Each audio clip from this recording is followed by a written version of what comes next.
U.S. officials tell Fox News the threats targeting Europe right now are among the worst they've seen in a decade. Joining me now is Michael Pregent, a former intel officer and adjunct fellow at the Hudson Institute.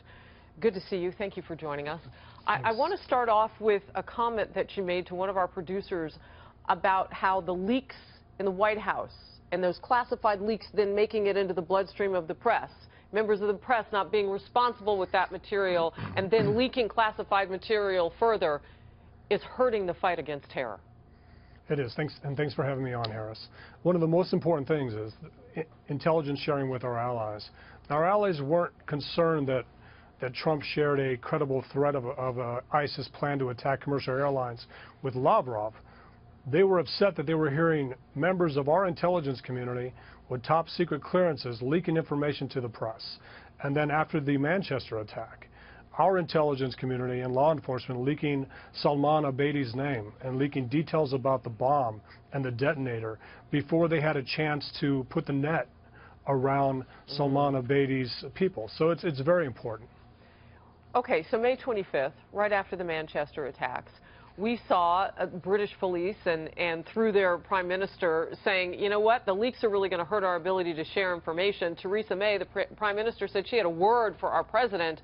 What changed after that? Because I'm thinking now from reports that they're sharing information. I'm thinking now something must have changed.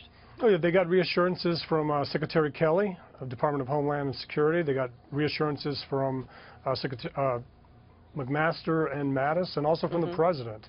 So it's very important. Like you said, the chatter from these terrorist organizations has been at a decade-high level, and we need to be able to share that information with our allies as they face this terrorist scourge in Europe. So we I want to be careful how I word this because these are not my words. The president has called certain members of the media enemies, if you will, because of this leak situation that flows through them to the public. But how difficult is it? I mean, you're fighting and trying to capture and harness one enemy on one side, but also your own homeland press at times is working against you through these leaks and feathering them out to the public. What are your thoughts on that?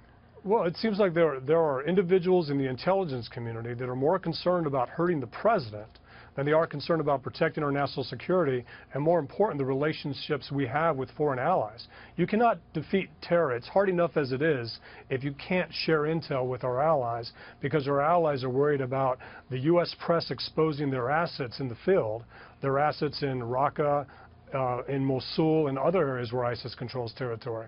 You can't have that risk. There should be no person holding a top secret clearance that is willing to share information with the press that actually hurts our efforts against ISIS and hurts our national security and more importantly our relationships with our allies. What needs to happen now that isn't happening? I mean, I've heard you say that we're facing now some of the worst threats against Europe than we've ever seen. Why? Well, we have to also weigh intelligence. So Turkey's provided intelligence in the past to our European allies. And because it came from Turkey, it wasn't weighed accordingly, even though Turkish intelligence was right about an attack. Why? Well, because we put a different weight. We put more of a weight on U.S. signals intelligence and U.S. intel from the CIA, and less weight on something generated by an Iraqi intelligence service, an Afghan intelligence service, or a Turkish intelligence service. We need to weigh the intelligence and see who was right about an attack, and that's so important. Intelligence sharing, if you have intel and you can't give it to somebody to action it, to make it actionable, there's no reason. You're not doing anything with it, and that's one of the biggest problems. We sit on it because we don't want to share it, and then nothing happens. Well, that is really interesting. I mean, the different rating or grade that you give intel based on the country I have heard about, but then to doubt that, that's very interesting. I want to give you a last word on that. Yeah, sure. I mean, so the Abbottabad raid against Osama bin Laden, the Afghan intel services were telling us exactly where he was, but because they were the Afghan intelligence service, we put a different weight on them. We thought they weren't credible and they were just simply being political and telling us what we wanted to hear because they didn't like the Pakistani government. Well, you have to weigh those things. You need to validate sources, and we do that. We did that in Iraq, and we were effective. You have to do that everywhere. You validate sources based on the information, and you assign appropriate weights based on the percentage of being right. Wow, this is so fascinating. Before I let you go real quickly, this is time consuming. Are we able to, in quick enough pace, to do the kind of intel vetting, I guess, for lack of a better word, that it takes then to act on that information and try to prevent what we saw in Manchester, prevent what we saw on that London Bridge, and God forbid have to do it time and time again here too? Well, the issue is even if it's 100% accurate, sometimes law enforcement and sometimes intelligence services overseas are inundated with intel. They don't know what's right, and they just don't have the resources to find out.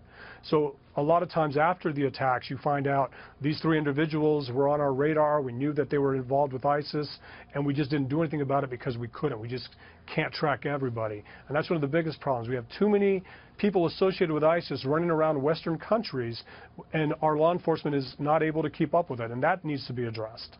All right. Michael Pregent, I could talk with you all hour. Thank you very much. We'll bring you back another time. No, absolutely. Thank you, Harris.